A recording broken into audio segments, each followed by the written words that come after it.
Today, I want to talk to you about the curse of a good offer. And I stole that phrase, by the way. I was on the phone with my buddy, Chris Mercer, who, if you know Chris, you know that I'm a massive fanboy, number one. And number two, he's the godfather of all things measurement and analytics. He owns Measurement Marketing. Really, really worth looking up. Chris Mercer, Measurement Marketing. I owe him a lot. Like, I have entire businesses that were built on the back of his ideas. My staff has all gone through his training and education. I can't sing this man's praises enough. So he and I ended up on a call, and we were just, rapping about different things. But one of the things he said that really struck out to me is, and he said it kind of in passing, this is how brilliant the guy is. He just drops like gems just, on accident as he's walking along. But he mentioned something about the curse of a good offer. And instantly I was like, my God, what an amazing point that is. And I've seen that. I've never articulated it the way that he did, or as well as he did, but I've seen this in myself, my own endeavors, clients, strategic partners, friends. We're all dying to get the offer right. And that's kind of the critical fail point of any marketing endeavor is the offer. And what it is that you're offering, how you're articulating it, how you're positioning it, the terms, like the offer is made up of various things, depending on your business too, of course. E-commerce is way different than SaaS, is way different than professional services, but whatever business you're in, you know what your offer is, and you know how to position it. And when you find the right offer, when you find a good offer, what's interesting is you stop. And I don't know why this is. It's almost like all of us are like, oh, no, don't touch it. Don't touch it. It's working. Like it's almost superstition. It might be.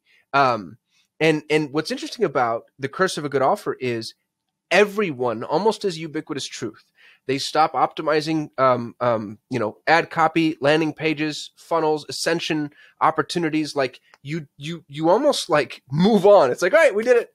And then continue along your way. And what's interesting about that is that maybe is the most important place to begin really putting down roots, because you'll notice the organizations that end up finding, and I hate to evoke this name because it's just so freaking cliche, but it's cliche for a reason. It's Apple. Like, oh my goodness gracious, have you ever met a company that does a better job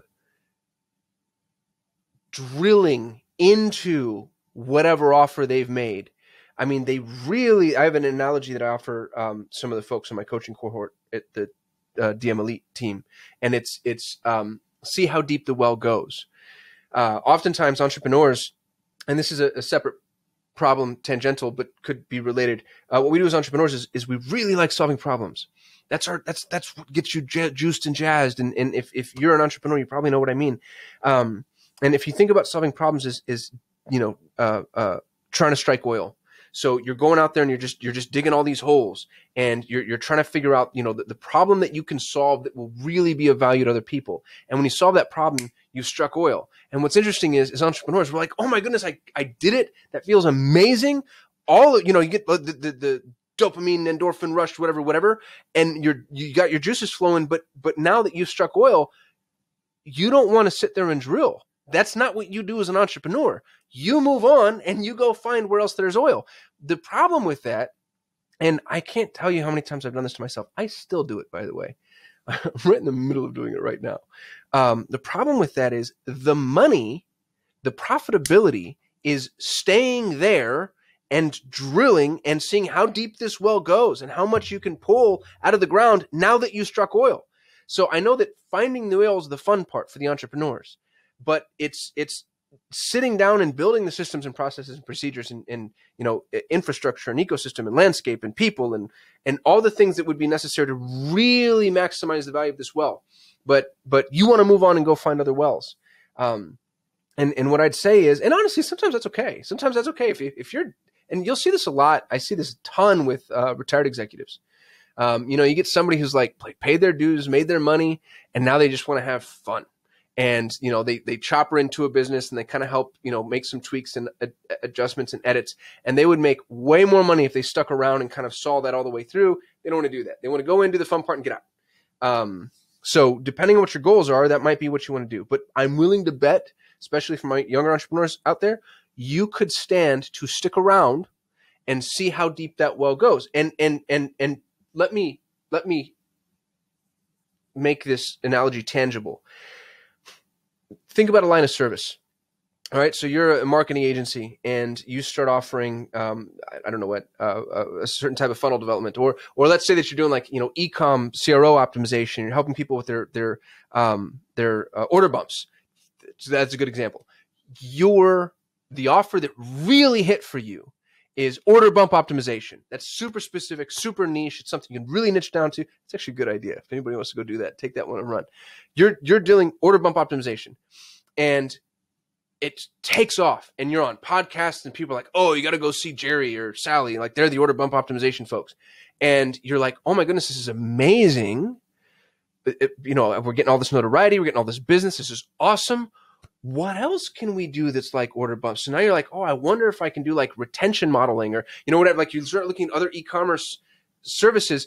I'm not telling you not to do that. I'm not telling you not to build an extension, not to have alternative services. I'm not saying that, but I'm willing to bet for the archetypal entrepreneur, if this was just a story that we were telling, you take your foot off the gas of order bump optimization to go pour your effort and energy into whatever other service you can build out, right?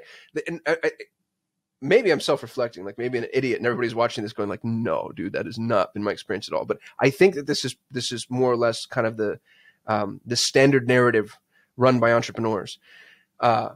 See how deep the well goes. Keep your foot on the gas when you're actually working and making money. And to bring this all full circle, when you have an offer that actually works, don't allow yourself to fall prey to the curse of a good offer. So, this order bump optimization thing that we just came up with together on the fly,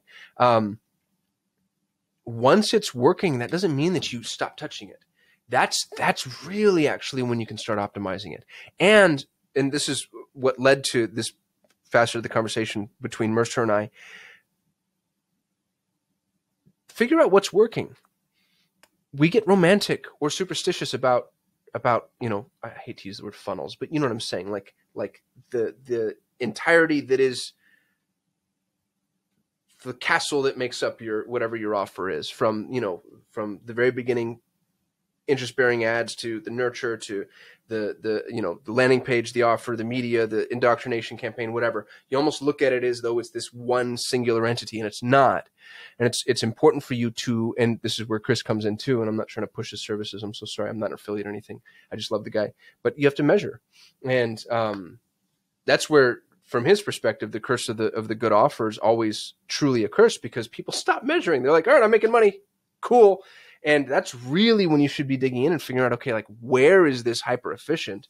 And then where are some of the improvement opportunities? Because if you have a really good offer, 1 or 2 or 3 percentage point increase at any stage of your funnel, from impressions to clicks to conversion, like really pours gas on the fire. So don't allow yourself to fall prey to the curse of a good offer. And since I found my way onto this topic too, I'll give you a second piece of advice, which is, if you have a income producing well, see how deep it goes. See how deep it goes before you go and try to dig other wells, because digging other wells is so expensive.